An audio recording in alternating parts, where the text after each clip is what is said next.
What are you feeling about the growing number of people who are suggesting they might leave before your set because they're not fans of your stand-up? Yeah. Which is No one said that. One of the funniest things I've ever seen.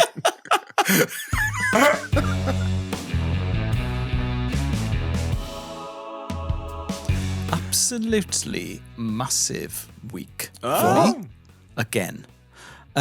But I should begin by saying thank you for all of the messages about the Royal Albert Hall gig, but there's a few things I need to clear up. Okay. It was a genuine surprise. Okay, so on last Tuesday's app, if you haven't listened to that yet, well, you're behind, so catch up. But there was a big old announcement whereby we surprised Elis with news that he will be headlining that little club venue in West Royal London. Albert Hall. The Royal Albert Hall. When you say little club venue, there is bizarrely and hilariously a studio at the Royal Albert Hall, and Which we both done gigs. actually have done that gig. Okay. So I did the studio at the Royal Albert Hall about, I don't know, 12 years ago probably. Did you sell that out? It wasn't really on me to sell it out. It was run by a company called Avalon. And I think the gig did broadly sell out, and I was actually closing. So, but yeah, so for a long time I said I'd played the Albert Hall, when in reality it was a technicality. Yeah. So I did get surprised. I didn't know we were going to play the Royal Albert Hall. It was a secret that was kept from me by John and Dave, and my wife, Izzy, was involved. Also, and I don't mean to throw shade on you for this, but that's the sort of thing, it's actually more work to fake.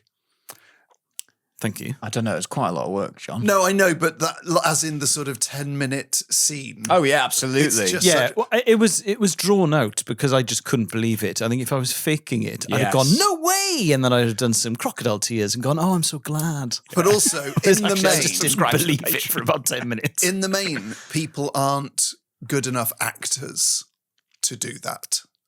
Like someone said to me that the whole thing with Russell Brand on Piers Morgan finding the page was a skit to sort of claim he's sort of got some kind of mental health issue which will help him in future trials. Yeah. And I was just like, I don't know if you've ever seen Russell Brand acting. Yeah. He can't do that. We've all seen Get Him to the Greek. Yeah. Yeah. So it was a genuine surprise. I've since talked to Amy, our producer at Phil McIntyre Entertainment, who was like, yeah, I've been involved in this. Oh, Amy's been since February. Heavily involved. I love the poster. Yeah, we've got Made the by poster. Jen, who does all of our artwork. The poster, and who did the artwork on John's book Thirst. The poster is sensational, and I love it. I'm also extremely glad and looking forward to the show because it's playing the Albert Hall is a once in a lifetime opportunity. So I'm delighted about it. I'm not very good with surprises and kept thinking that there was a catch or that I was going to have to do it with my trousers down. Or something. No. So I'm also incredibly grateful to the two of you for going to that much work because it's been a... And that's all the Johns. Yes. What was 6-year-old John doing? Oh, he was colouring in the poster. Yeah.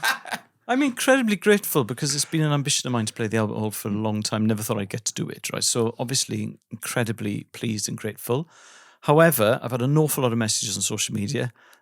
Under no circumstances will I be doing Geordie Financial Year or Leeds train station baguette. I think not doing Geordie Financial Year is a huge misstep. You're mad, Dave. But it's funny because it's fun. We also did Geordie Financial Year at the end of the first tour in 2016. Ellis doesn't rest on his laurels. Geordie Financial Year was 10 years Yeah. ago, Dave. Well, actually, it was 20 years ago. So for any new listeners, because this is a deep cut reference, I used to keep a diary of my early gigs, a very, very detailed, self-flagellating diary about my own stand-up in the early days. And I used to read it out on the Radio X show. It might have even been XFM, actually. Ellis's Gig Diaries. Ellis's Gig I Diaries. remember. Yeah. And because I've kept all of my notebooks from 2005, 2006, but the set lists are very funny because they're so like any stand-up comedian, it's all bullet points. And my opener for about 18 months was Geordie Financial Year. Which was just an excuse for me to do a Geordie accent, right? Yeah. And the material itself was quite weak, but I did it probably 80 times. And the problem with doing weak material, ironically, at big gigs, like I did Geordie Financial Year at the Shepherd's Bush Empire, is that it is just a bad bit of stand-up. Yeah, it doesn't really make sense. It doesn't really make sense. I couldn't also, in my defence, I couldn't remember the nuance. Because it had been 10 years. I certainly won't be doing Leeds train station baguette because that material was never good enough. And what are you feeling about the growing number of people who are suggesting they might leave before your set because they're not fans of your stand-up? Yeah. Which is No one said that. One of the funniest things I've ever seen. I would say my self-esteem is fairly decent. Yeah. Because we'd not factored in for the fact that the audience might leave before Yeah, it yeah. The people who heard me, Dave. Well, no. The people who this is seemingly a far more common sort of belief and opinion than I'd realised. The people who like to have a pint with me but hate my stand-up. For those people, I would say don't come.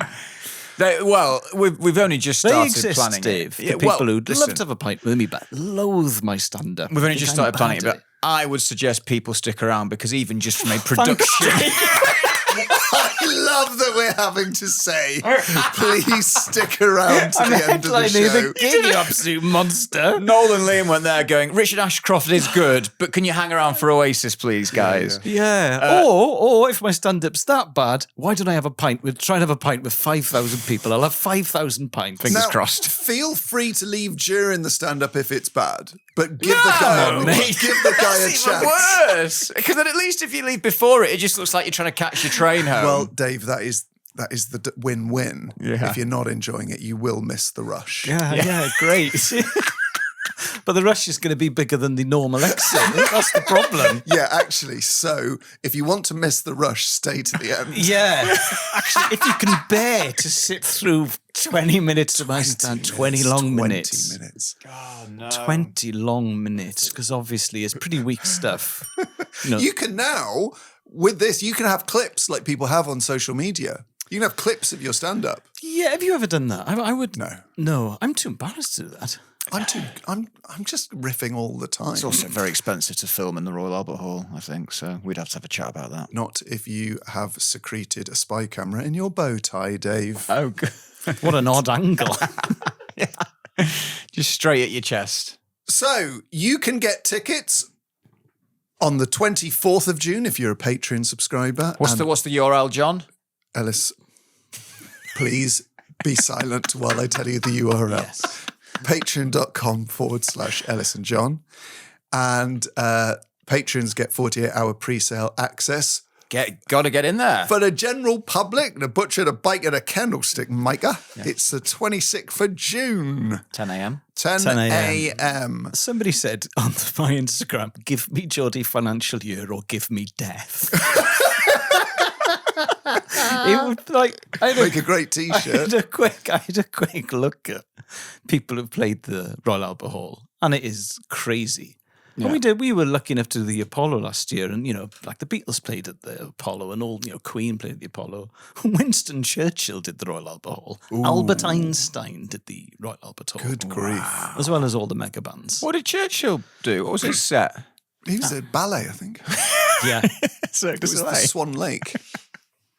Not a great interpretation, but it was. No, it did shift some tickets. Yeah, strong old dancers. They had to catch him. Oh yeah.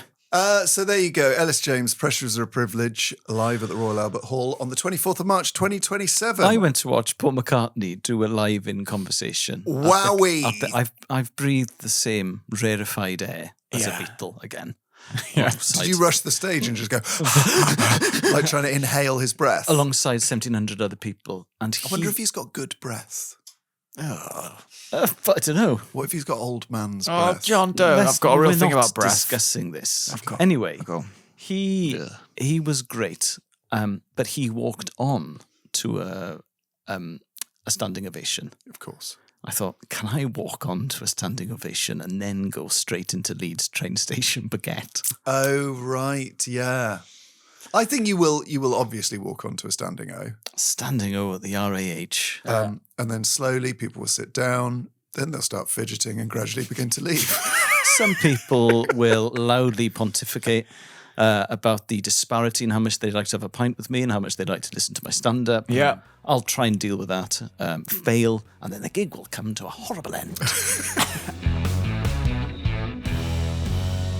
Thanks for watching. Make sure you like and subscribe to the Elis James and John Robbins YouTube channel so you don't miss any of our weekly highlights. And if you want more than just highlights, full visual episodes and loads more bonus content, including behind-the-scenes action, ad-free content, and our all-new Adventures of Elis and John series, head to patreon.com/Elis and John.